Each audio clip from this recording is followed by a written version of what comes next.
Have you ever had to choose between a beautiful, perfect dream and a messy, complicated reality? Well, today, we're diving into a character who is the living embodiment of that struggle, Nastenka.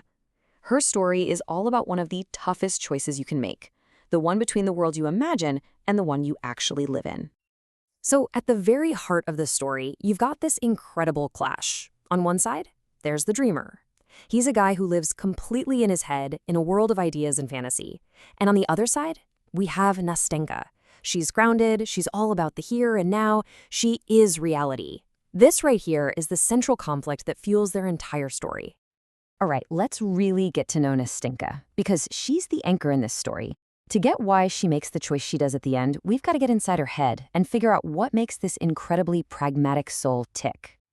Okay, her psychology is just fascinating. She's not someone who's thinking about abstract concepts. No, she is a creature of pure emotion and instinct. She's totally self-focused, but not in a malicious way. It's just that her own feelings are her entire universe. Now, she does come to love the dreamer, but it's a practical kind of love. He serves a purpose for her. He's a confidant, a comfort, while she's waiting for the man she really wants. See, she's not in love with the idea of him. She's in love with what he does for her, right here, right now. But, this self-focus doesn't come from a bad place. This analysis puts it perfectly, calling it the innocent cruelty of youth. And that's exactly what it is. It's that stage in life where your own emotional world is just so massive, so overwhelming, that you honestly can't see the full impact of your actions on other people. It's not cruel on purpose, it's cruel because of inexperience. And this brings us to her symbolic role in the story, which is where her character gets even more interesting.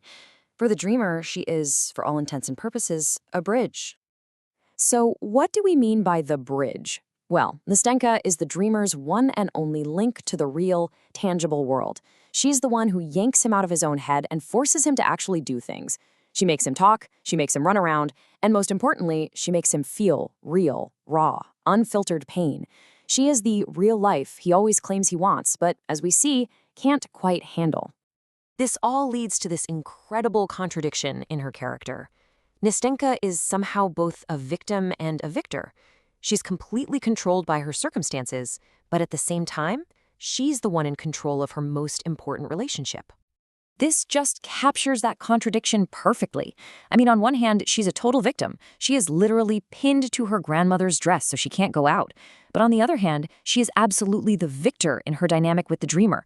She holds all the psychological power, his entire happiness, his whole fate. It all comes down to the choice she's about to make.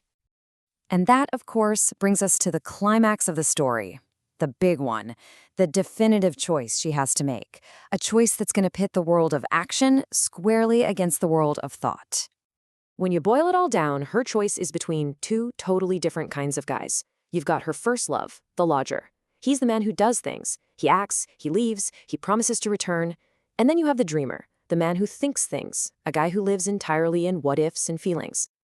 So the stage is set for the ultimate question, one that Nastenka has to answer not just for herself, but for the story's whole theme. When fantasy and reality go head-to-head, which one is actually going to win? And wow, is her choice definitive? The second the lodger shows up, she leaves the dreamer without a second thought. Her decision couldn't be clearer. And this isn't just about choosing one guy over another. No, this is the absolute triumph of tangible life over abstract fantasy. But it's not quite a clean break, is it? Her final letter makes things a bit more complicated. She kind of tries to have it both ways.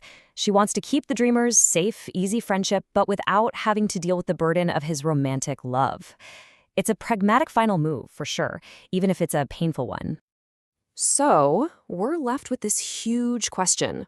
Was her choice just a cruel, heartless betrayal? Or was it something else entirely? A necessary, instinctual act of survival from someone who was always, deep down, a creature of reality. The fact that we can still debate that is exactly what makes her such an unforgettable character.